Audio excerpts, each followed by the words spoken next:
বলো বেল চাপা।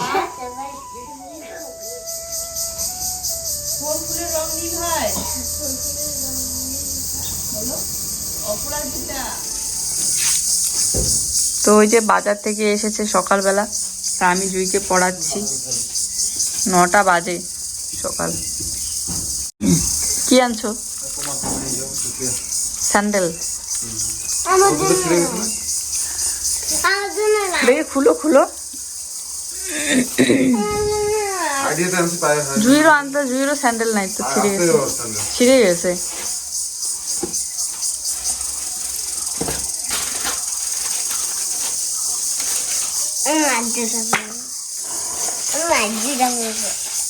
এই যে তো এই যে এই স্যান্ডেল জোড়া আমার জন্য নিয়ে এসেছে ও, কারণ আমার স্যান্ডেল জুতো ছিঁড়ে গিয়েছে।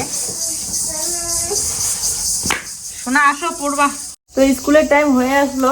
এই যে জুয়ের জন্য এখানে সেদ্ধ ভাত, আর ডালটা এখনো হলুদ দেওয়া হয়নি ডালে। ডাল সেদ্ধ, মাসকলাইর ডাল, আর হচ্ছে আলু সেদ্ধ, আর এই যে ডিম সেদ্ধ। মা হওয়া যে কতটা কঠিন, আর কতটা যে ধৈর্য ধরতে হয়, কতটা যে সহ্য করতে হয়, সেটা আগে বুঝতাম না একটা সময়। কিন্তু মা হওয়ার পর থেকেই বুঝতে পারি যে মানে কতটা ধৈর্য ধরতে হয়। মেয়েবেলায় তো এই ধৈর্যটা থাকে না আসলে। যেমন ধরে নাও খেতে বসিয়ে সেই কতক্ষণ থেকে ডাকছি, ও কিছুতেই শুনবে না, এদিকে পালাচ্ছে, ওইদিকে ছোটাছুটি করছে, খেলছে। অপেক্ষা করতে করতে একটা সময় গিয়ে রাগ উঠে যায়। একা উঠতে পারবি না, দাঁড়া। অনেক ডাকাডাকির পর এই যে সবে খাওয়াই দিয়ে রেডি করিয়ে দিলাম, আর রেডি করাতে গিয়ে আরেকটা জ্বালা, মানে যুদ্ধ করতে হয় পুরো। কিন্তু উপায় নেই, বাচ্চা থাকলে ধৈর্য ধরে সহ্য করে করতেই হবে। সকালবেলাটা একটু পড়াইলাম ওকে, আর ভাত অর্ধেক খেয়েছে আর অর্ধেক মানে রেখে দিয়েছে, ওইটুকু এখন আমি খেয়ে নেবো। খেয়ে যে দেখো এখনো রান্নাঘর এরকম করে পড়ে আছে, ঘর এখনো গোছানো হয়নি। চলো। তার আগে সকালবেলা ঘুম থেকে উঠে আমার এত সুন্দর ফুলগুলো দেখে একদম মনটা ফ্রেশ হয়ে যায়। এই দেখো নিচে দেখো ভেন্ডির চারা গজিয়েছে, ভেন্ডি। এখানে এই যে কি সুন্দর ফুল ফুটেছে। ক্যালেন্ডুলাটার এখানেও একটা দুটো চারা আছে, এই যে দেখতে পাচ্ছ 3টার মতো চারা হয়েছে। দেখাই আমার চারাগুলো কত বড় বড় হয়েছে। এই দেখো এখানে 2টা, জানি না কিসের বীজ লাগিয়ে দিয়েছি, মিষ্টি কুমড়া না পুঁই শাক। তবে এই 2টার মধ্যে না এখনো চারা বেরোয়নি। এই যে বেরোচ্ছে মনে হচ্ছে, বেরোবে আর কি। এটাতেও এখনো বেরোয়নি। আর এটাতে দেখো একটা চারা বেরিয়েছে। এই যে কিসের চারা এখনো বোঝা যাচ্ছে না, কোনটাতে কি বীজ ফেলেছি। এখানে এই যে 2টা বরবটির চারা কত বড় হয়েছে দেখো। আর এখানে একটা কি চারা, এগুলো বুঝতে পারি না। যতদিন পর্যন্ত পাতা বেরোয়নি ততদিন পর্যন্ত বোঝা যাচ্ছে না। এখানে যে 3টা বরবটির চারা, আর এখানে মনে হয় ঝিঙা না কিছু একটা লাগিয়েছি। এই যে আবার নতুন একটা বেরোচ্ছে।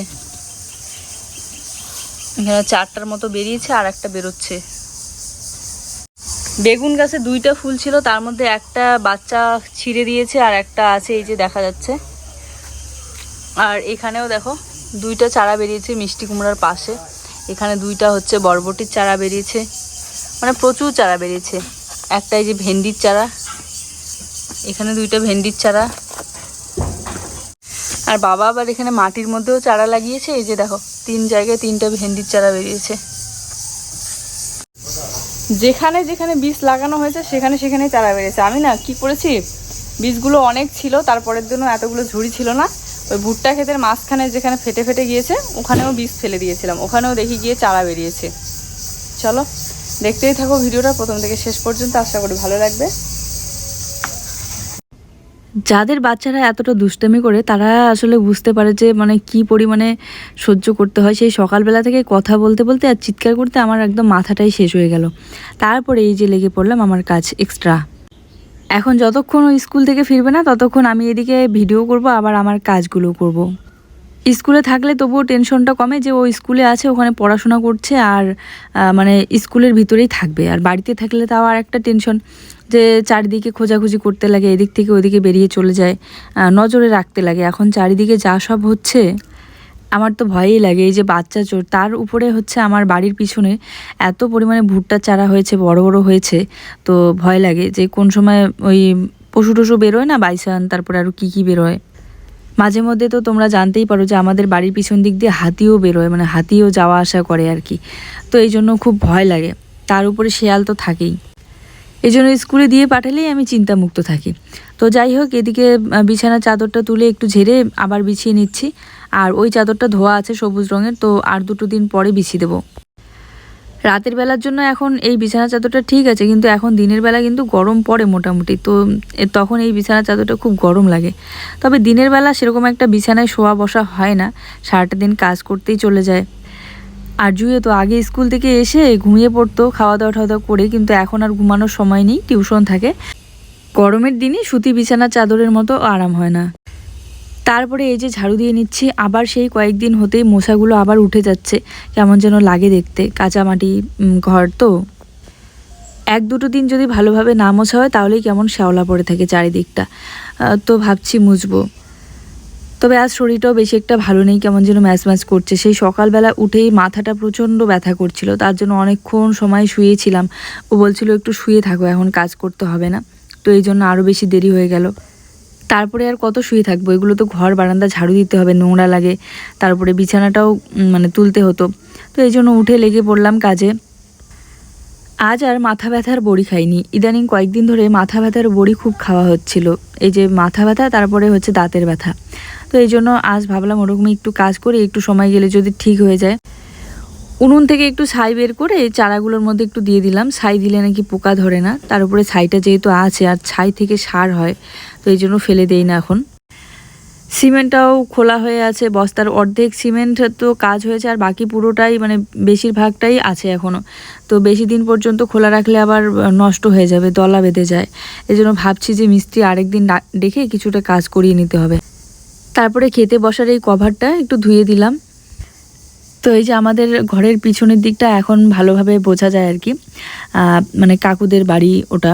তো এখন এখানে নতুন ঘর উঠবে, দেখতে বেশ ভালো লাগবে। কয়েকদিন আগে তো ওই ছাপড়া একটা ঘর ছিল। বলছিল যে এঁচোড়ের সবজি রান্না করে খাবো। এই কাঁচা কাঁঠালকে এঁচোড় বলে, এটা আমি আসলে জানতাম না আগে। তো মানে ভিডিও করার পর আর কি অনেকেই কমেন্ট করে বলেছে যে কাঁচা কাঁঠালকে এঁচোড় বলে, তো তখন থেকে জানি এঁচোড়। তো এঁচোড়ের সবজি বানাবো আজকে আমরা। তবে দেখো অনেক কষ্ট করে এই খুঁজে খুঁজে রাস্তা দিয়ে নাকি একটা টোটো যাচ্ছিল নিয়ে, তো পেয়েছে। তবে এই দিকটা দেখো কেমন যেন কালো পচে যাওয়ার মতো হয়েছে। চলো, আমি এই যে বাসনপত্র মাজা ধোয়া করলাম, এই জন্য হাতে কালি ঠালি ভরে আছে। ও মা, সাইকেলের ঝুড়িটা আবার ফাটা।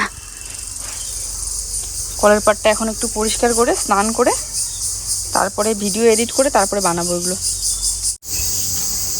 বাসন মাজলাম, এখনো জল ঢেলে দেইনি কলের পাড়ে।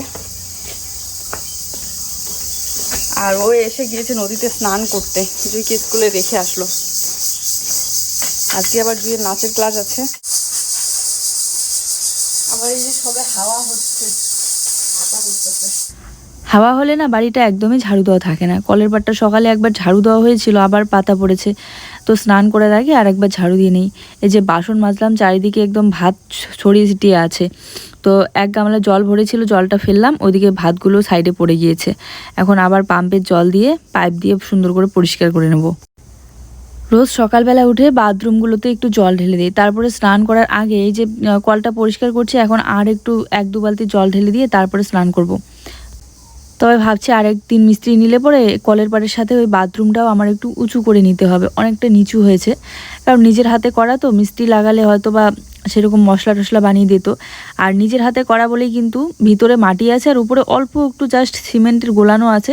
তো এই জন্য কিছুদিন পরপরই কিন্তু ফেটে যায়। তো ফেটে গেলে আবার কি হয়, আবার ওই যে সিমেন্ট গুলিয়ে লাগিয়ে দিই, আবার কিছুদিন পরে ফেটে যায়। এর জন্য ভাবছি যে এবার মিস্ত্রি নিলে একদম ভালোভাবে মশলা তৈরি করে দিতে হবে বালু পাথর দিয়ে। আর এর আগে কিন্তু বাবা ওই নিজের হাতে করেছিল, তো বালু পাথর দেয়নি, এমনিতেই শুধুমাত্র সামান্য একটু বালি আর মাটি আর সিমেন্ট দেওয়া হয়েছে, তো এই জন্য তাড়াতাড়ি ফাটে। আর বাথরুম ওভাবে ফাটা থাকলে কি অসুবিধাটাই না হয় বলো তো। যাক, এখানে জুয়ের পাপার একটা প্যান্ট ভেজানো ছিল, তো একটু কেচে দিলাম। আর জিন্সগুলো এত তাড়াতাড়ি মানে এত নোংরা হয়, ভালোভাবে না কাচলে আবার নোংরা উঠতেই চায় না। আগে আমি জিন্সগুলো এভাবে কাছাকাছি না করে ব্রাশ দিয়ে ঘষে ঘষে পরিষ্কার করতাম, কিন্তু ব্রাশ দিয়ে ঘষলে জিন্সগুলো না তাড়াতাড়ি নষ্ট হয়ে যায়, লক্ষ্য করে দেখেছি। আর শুগুলো যদি ব্রাশ দিয়ে ঘষা হয় তাহলে তাড়াতাড়ি নষ্ট হয়। তো এই জন্য একটু এখন হাতে জোর দিয়েই একটু কেচে দেই, কিন্তু ব্রাশ দিয়ে আর ঘষি না। ওই দেখো কিছু কিছু ভুট্টা গাছ এত বড় হয়েছে যে বিকেলবেলা আমারই আসতে ভয় লাগে, যদি কেউ ঢুকে থাকে তারপরেও দেখা যাবে না। তো আমি কুলপিকে দাঁড় করাইছি, এখন কুলপি বলে শেষ, আর দুইটাই আছে। কটা বানাবো? 4টে বানাবো না 2টে বানাবো? এইগুলো কত? নাই কোনটা? 10 টাকা দামেরটা নাই। এইটাই 10 টাকা হয়, এটাই 20 টাকা হয়, এটা 5 টাকা। বুচুং আজ এই কাটবেন তো। কাটি দেবো, হ্যাঁ। দাও এটা দাও, দুইটা দাও। রাস্তার পাশে বসে আপলোড দিচ্ছিলাম, এমন সময় কুলপি যাচ্ছে, তো দেখে না খুব খিদে ইচ্ছে করলো। এই যে খাচ্ছি কুলপি, আর বেশি ছিল না, দুইটাই ছিল। এই যে ও একটা আর আমি একটা। এটা একটা না অর্ধেক বলো তো? একটাই ভাগ করে দেয় না, সাবানের মতো। ওগুলা সাবান। তো এখন বাজে 4টা, জুই চলে গেল নাচের ক্লাসে, আর আমি ওইদিকে ভিডিও আপলোড দিতে গিয়েছিলাম। এই যে চিরুনি নিয়ে গিয়েছে ওখানে চুল বাঁধার জন্য। সবে এখন বাড়িতে আসলাম। বাড়িতে এসেই দেখি যে কি একটা অবস্থা উঠোনের, একদম এই সাইডটা বিশেষ করে পাতা পড়ে ভর্তি হয়ে আছে, দেখতে একদম ভালো লাগছে না। বিকেলবেলা বলে কথা, সন্ধ্যাবেলাটা তাহলে ফ্রেশ লাগবে না। একবার কিন্তু ঝাড়ু দেওয়া হয়েছে, ও মা এত পরিমাণে হাওয়া হচ্ছে যে একটু পরে আবার পাতা দিয়ে ভরে যাচ্ছে। তাই ঝাড়ু হাতে নিয়ে লেগে পড়লাম, আগে গেটের সামনাটা একটু ঝাড়ু দিয়ে নিই। এদিকে ও আবার এসে ওইখানে দাঁড়িয়ে গল্প করছে।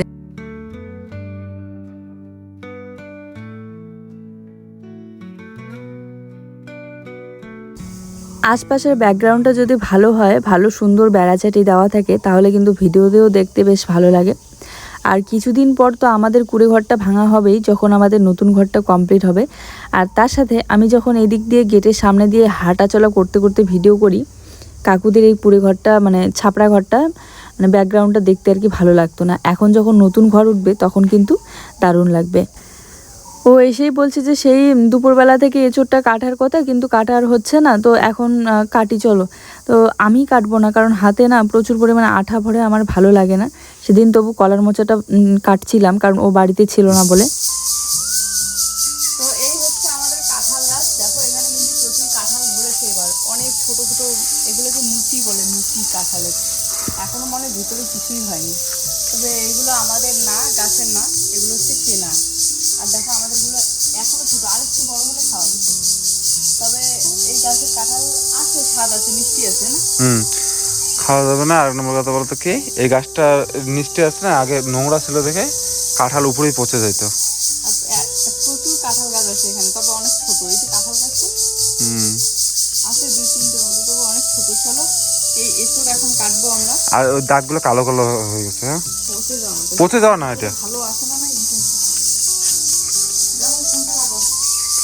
তুমি একটু তেল মাখায় নিতে না, সর্ষের তেল। ছুরিটাতে মাখাইছো? হাতে মাখাইছে, দেখো না হাতগুলো। কাটো, ভালো আছে ভিতরে। পুরো একদম ভালো। কিন্তু দেখে মনে হচ্ছিল যে যেন না, উপরে একটা দাগ, এটা দাগ দাগ হচ্ছে, বুঝলে? তুমি তো এগুলো কাটাকাটি করতে একদম মাস্টার, কারণ এত সুন্দর করে পিস করে একদম মাংসের মতো। এইগুলো রসুন টসুন দিয়ে ভালো করে করতে হবে না? রসুন, গরম মশলা এমন করে পুরো সবুজগুলো করে ফেলে দিতে হবে। আর এই যে দেখো সেই আঠা, হ্যাঁ লাল হয়ে গেল। হ্যাঁ হ্যাঁ, জল দিয়ে কাটতে হয়, তো এই জন্য তুমি জল দাও নাই কেন? আরে ধোয়া যাবে এখন। ওই জন্যই তো লাল হচ্ছে, জল দাও নি যে। একটু লবণ হলুদ দিয়ে ইসে করবা, নাহলে কালো হয়ে যাবে। এখন কোনো ব্যাপার না, যে কোনো সবজি কাটার পর আর এইখানে জল দিতে একটু খোয়াটাতে। এই যে দেখো, এই কাঁঠালগুলো কিন্তু ও এমনিতেই নেয়নি, কিনে নিয়েছে। আর একটারই নাকি 50 টাকা করে নিচ্ছিল নাকি, আমি ঠিক জানিও না। তবে ও বলছিল যে 1 কেজি 50 টাকা। এগুলো 1 কেজি না কত টাকা আমি ঠিক জানি না। তবে এই মুহূর্তে কিন্তু কাঁঠালের প্রচুর দাম, আর বাজারে পাওয়াও যায় না। আজ একটু জল দিতে চাইলাম, কিন্তু দেওয়াই হলো না। আর ওয়ালটা 2 দিন হয়ে গেল, তো মোটামুটি একটু শক্ত হয়েছে। মাটি দিয়ে এবারে এই সাইডগুলো বন্ধ করে দিতে হবে। আর মাঝখানের মাটিটাও নাকি খুঁড়তে হবে, যে পাপা বলছিল, কারণ ভিতরে অনেক গর্ত আছে, ইঁদুরের গর্ত, আরও সাপের গর্ত টর্ত। তো নাহলে মানে মেঝেটা উঠে গেলে, ঢালাই হয়ে গেলে, নাহলে ভিতরে নরম থেকে যাবে গর্তগুলোর জন্য। এই জন্য খুঁড়তে হবে মাটিটাকে। তো এখানে ও এঁচড়গুলো কেটে রেখে দিয়ে গেল কোথায় বা। আর এই দেখো কেমন যেন কালো হয়ে যাচ্ছে, মনে হয় একটু হলুদ জল দিয়ে ভিজিয়ে রাখতে হবে। তোমরা যারা এঁচোড়ের সবজি ভালো করে রান্না করতে পারো তারা অবশ্যই আমাকে কমেন্ট করে জানিও, কারণ আমার না কেমন যেন লাগছিল কালো রংটা দেখে, আর রান্না করার পরও কিন্তু একটু কালো টাইপের হয়েছিল। শুয়ে আসো কেন? উঠে বসো, উঠে বসো। কে বললো তোমাকে ফোন করছে? আসলে তুমি হ্যাঁ আমি শুনছিলাম একদিন ফোন করে কি বলছে? যেদিন সত্যি কিছু ভালো সেদিন কি সেদিন ইঞ্জেকশন দেবে। ইনজেকশন দিবে? ভালোই হবে। তুমি না পড়াশোনাও করো না, দুষ্টামি করো, না দিবে। আমি তো বলছি তিয়াশা তো ভালো মেয়ে, এই যে তিয়াশা নাম লিখতে পারে, নামের মাঝখানে আবার কমা হয় নাকি? না দেখে লিখে দেখাও তো। তোমার প্রিয় বই কোনটা শোনা? তো এই যে রাতে রান্না বসিয়ে দিয়েছি, ভাত ওর অপেক্ষা করেছিলাম দেখি কখন আসে। প্রত্যেকদিন 8টার সময় আসে, কিন্তু 8টা পেরিয়ে গিয়েছে এখনো আসেনি, তাই আমি এদিকে ভাতটা বসিয়ে দিলাম। ও আসলে তারপরে বসাই, তাহলে গরম গরম খেতে পারি। আর ততক্ষণে ও মেয়ের সাথে খেলে, আর আমি এদিকে খেলে বলতে পড়ায়, না হলে কিছু একটা করে, গল্প টল্প করে, আর আমি এদিকে রান্নাটা করি। তো এখানে আমি মিক্সচার মেশিনে আজকে মশলাটা বেটে নিলাম। এই যে শুকনো লঙ্কা, আদা, রসুন, পেঁয়াজ সব কিছু বেটে নিয়েছি এঁচোড়ে সবজিতে দেওয়ার জন্য। তো ততক্ষণে আসুক, এদিকে আমার ভাতটা হোক, তারপরে বানাবো। আজকে আবার মশলাটা বাটা ভালোই হয়েছে, কারণ একটুখানি টমেটো আমি কেটে দিয়েছিলাম, পাকা টমেটো দিলে তাহলে না কম মশলা হলেও বাটাটা ভালো হয়। চলো, এই যে পেঁয়াজের খোসা, রসুনের খোসা, আর এঁচোড়টা মনে হয় হালকা করে সেদ্ধ করতে হবে। আমি এঁচোড়ের সবজি ভালো একটা বানাতে পারি না, তবে মনে হয় যতদূর সম্ভব সেদ্ধ করে তারপরে বানাতে হবে। সে হলুদ দিয়ে রেখে দিয়েছি, নাহলে কালো লাগছিল, দেখতে ভালো লাগছিল না। ওই ঘরের লাইটটা একটু আলাদা টাইপের দেখা যাচ্ছে না, আর বিশেষ করে সাদা রং করা হয়েছে, রং মানে পুট্টিগুলো করা হয়েছে বলে আরও বেশি করে সাদা লাগে। দেখো খুব সুন্দর লাগে ঘরটা দেখতে। কোনো দিন মশলা বাটাবাটি করার খুব এনার্জি থাকে, সুন্দর করে বেটে রান্না করি, কিন্তু আজকে একদমই এনার্জি ছিল না বলেই মিক্সচারে করে নিলাম মশলাটা। আর জানি না কেন শুকনো লঙ্কা দিয়েছি যাতে কালার সুন্দর আসে, তারপরেও এমনিতে ঝোলের কালারটা ভালোই এসেছে। কাঁঠালগুলো কেমন যেন মানে কালো দেখা যাচ্ছিল আর কি। এখানে সেদ্ধ করার পর রান্না করেছিলাম, আর শেয়ার করা হয়নি। চলো আজকের ভিডিওটা এই পর্যন্তই। সবাই ভালো